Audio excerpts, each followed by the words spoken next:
sehingga mengakibatkan tidak teralirkannya oksigen ke seluruh tubuh, tidak adanya pasokan oksigen dalam tubuh, maka akan berdampak fatal, yaitu kerusakan otak.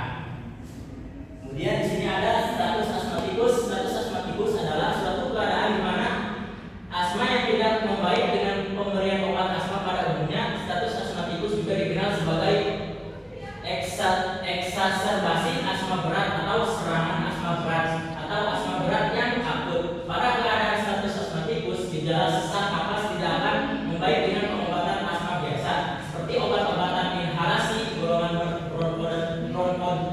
bronkodilator atau pelebaran saluran napas. Status asmatikus akan menyebabkan terganggunya proses pertukaran gas pernapasan di paru-paru.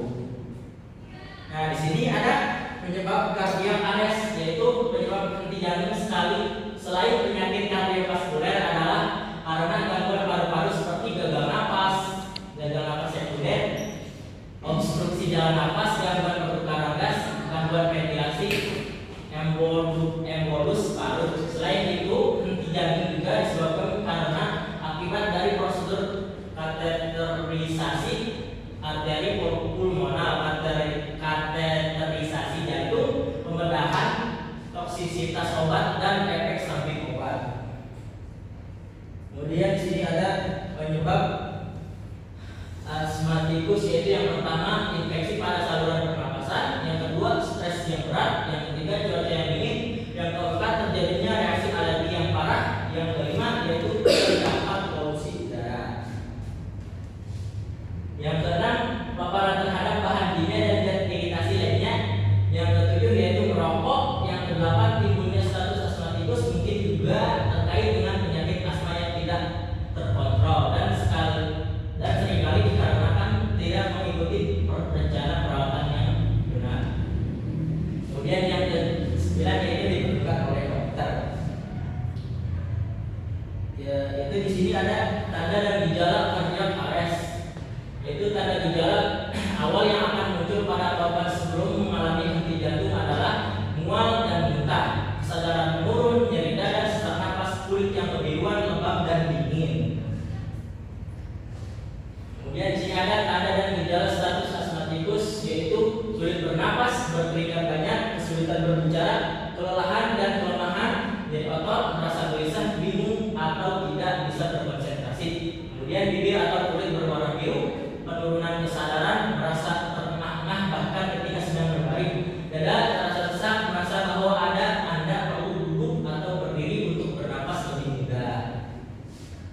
Kemudian di sini ada faktor kardiak arrest, yaitu yang pertama penyakit jantung koroner, yang kedua hati besar, yang ketiga katup jantung tidak teratur, dan yang keempat penyakit jantung kongenital, yaitu yang kelima masalah infus listrik. Kemudian di sini ada faktor risiko status asmatikus, yaitu yang pertama riwayat asma yang tidak terkontrol dengan baik, yang kedua kontak atau terpapar dengan pemicu yang menimbulkan asma, yang ketiga riwayat penggunaan obat pengontrol asma yang tidak rutin digunakan sesuai anjuran dokter. Kemudian yang keempat sesak napas yang tidak hilang dengan penggunaan obat asma secara teratur. Kemudian yang kelima yaitu terkena infeksi saluran pernapasan atas. Kemudian di sini pencegahan kardiak arrest, yang pertama melakukan pemeriksaan kesehatan atau medical check up secara rutin. Kemudian yang kedua berolahraga secara rutin untuk meningkatkan kesehatan jantung dan mencegah obesitas atau hipertensi.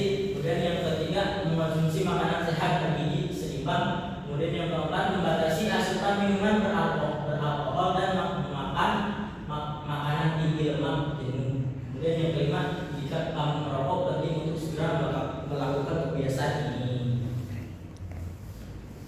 Dan di sini ada pencegahan status asmatikus, yaitu ada 3. Yang pertama memantau pemicu timbulnya asma, yang kedua membawa obat inhaler dimanapun, kemudian yang ketiga meminta bantuan teman dan keluarga.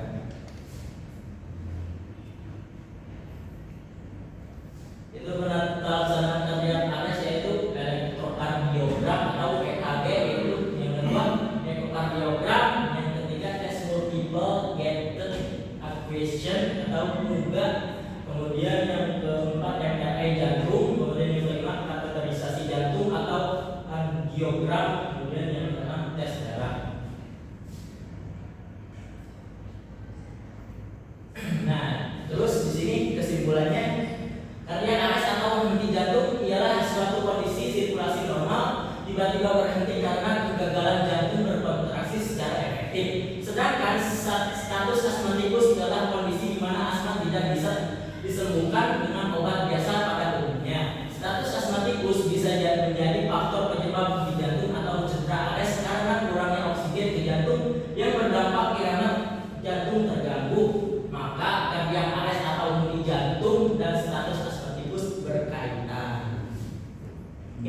Sekian materi yang bisa saya sampaikan.